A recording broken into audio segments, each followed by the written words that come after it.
This is former Japanese Prime Minister Junichiro Koizumi. From 2001 to 2006, he paid an annual visit to Japan's Yasukuni Shrine. Located in Tokyo, this shrine is home to millions of Japanese war dead, including 14 Class A war criminals. Koizumi's repeated visits enraged China, who asserted that the basis for political ties between China and Japan had been undermined. Today, things are just as tense. A 2024 poll shows that 87.7% of Chinese view Japan negatively. To get to the bottom of why China still hates Japan, I invite you to examine with me the history of the tension, 3 case studies which highlight the issue, and finally, look towards the future. It's no secret that Imperial Japan committed atrocities against its neighbors during World War II. From the rape of Nanjing to Unit 731 in Manchuria, Imperial Japan left behind a legacy of bloodshed and terror, particularly in China, Korea, and Southeast Asia. But it doesn't necessarily follow that China would still hate Japan. For instance, Germany's neighbors in Europe don't harbor much ill will towards it despite its unspeakable crimes during World War II. And Japan itself has a close relationship with the United States, despite the fact that the latter dropped 2 nuclear bombs on them in 1945. So it begs the question, why? Why does China still hate Japan? The question brings us to our first case study, Yasukuni Shrine. Despite Koizumi's claim that he did not go to the shrine for these Class A war criminals, rather the millions of ordinary Japanese who fought in the war, the fact remains that he went to a shrine which housed Class A war criminals and paid his respects. Though Koizumi was the most flagrant and unapologetic of the shrine's high-profile visitors, many Japanese politicians continue to visit the shrine to this day, including newly elected Prime Minister Sanae Takaichi. I should be clear that the purpose of these visits is not to explicitly honor war criminals, as Koizumi maintained,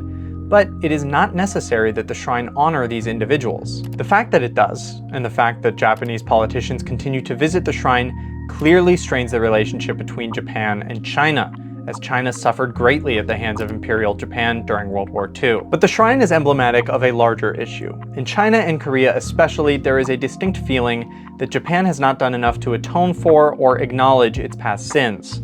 This brings us to case study number 2, the textbook controversy. For decades, Japanese history textbooks have been a source of tension between Japan, China, and Korea. The issue came to a head first in 1982, when the Japanese Ministry of Education ordered Japanese historian and textbook writer Ienaga Saburo to change the language in his textbook. One example of this language change was describing Japan's actions in China as an advance into rather than aggression in China. This received so much blowback from China that the Ministry of Education had to back down. A larger controversy emerged in 2001 when a group in Japan known as the Japanese Society for History Textbook Reform published a textbook called the New History Textbook. That's a lot of the word textbook. It removed references to what the authors called dark history, such as Japan's use of comfort women in the war, also known as sex slaves. Protests erupted in East Asia at this attempt to reframe Japan's wartime history as positive. China's foreign ministry declared that the Chinese people would not accept this interpretation of wartime events put forth by the new textbook. Now, it's important to be very clear that most of Japan's school districts did not use this textbook and almost no Japanese students read it. But the damage to Japan's image had already been done. To China and Korea, this was not just an isolated event. Again, it's not just about the shrine, it's not just about the textbook. It represented a larger pattern, a failure of Japan to meaningfully grapple with its actions during wartime. But these examples don't tell the entire story, which brings us to our third and final case study, Japan's relationship with its neighbors in Southeast Asia. The Association of Southeast Asian Nations, or ASEAN, is a regional organization comprised of, you guessed it, the nations of Southeast Asia. And in contrast to China and Korea, they actually tend to have a favorable view of Japan. About 2/3 of the people surveyed in ASEAN member states say that they trusted Japan. But why would this be?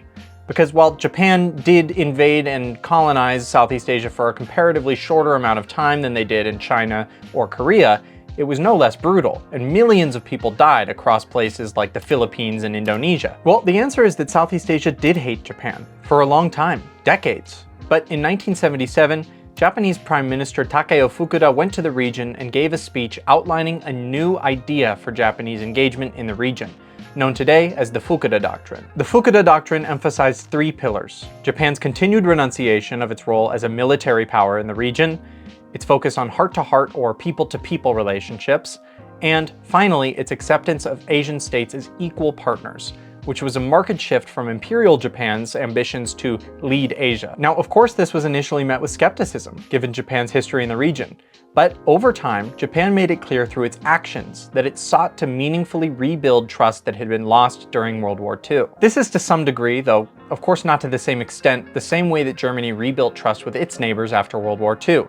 Continuous, sustained action over decades, including reparations. So our analysis of these case studies shows that it's not really just one thing. It's not just the Yasukuni Shrine, it's not just the textbooks, it's not just one thing.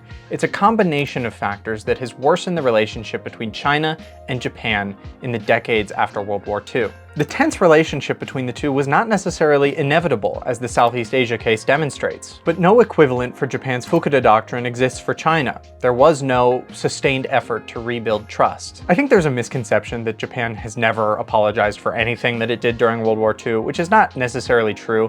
Many Japanese prime ministers have apologized for Japan's actions during the war, including Junichiro Koizumi. The problem is, as I see it, mixed signals. A disconnect between actions and words. On one hand, you say you're sorry for what happened during World War II, and on the other hand, you go to visit Yasukuni Shrine, which houses war criminals from the war. To China, that just doesn't seem sincere, and honestly, it's understandable. This analysis, of course, does not focus on China's internal structure, and there is something to be said about the usefulness of an external enemy to authoritarian regimes. But much of the anger towards Japan in China is fairly grassroots. In many cases, Chinese officials are actually constrained on their foreign policy towards Japan by public opinion, not the other way around. What does this all mean for the future? Just 2 decades ago, in the time of Koizumi, China was a rising power, but economically about on the same level as Japan. Today, China can reliably be called one of the 2 great powers of the world, alongside the United States, Japan's close ally. However, China and Japan are extremely economically interconnected, and war between them would be devastating for all parties involved. Whether that economic interconnectedness can prevent such a war will remain to be seen. So I hope you learned a thing or two, and subscribe to Diplomatic for more history and geopolitics. I'll see ya in the next one.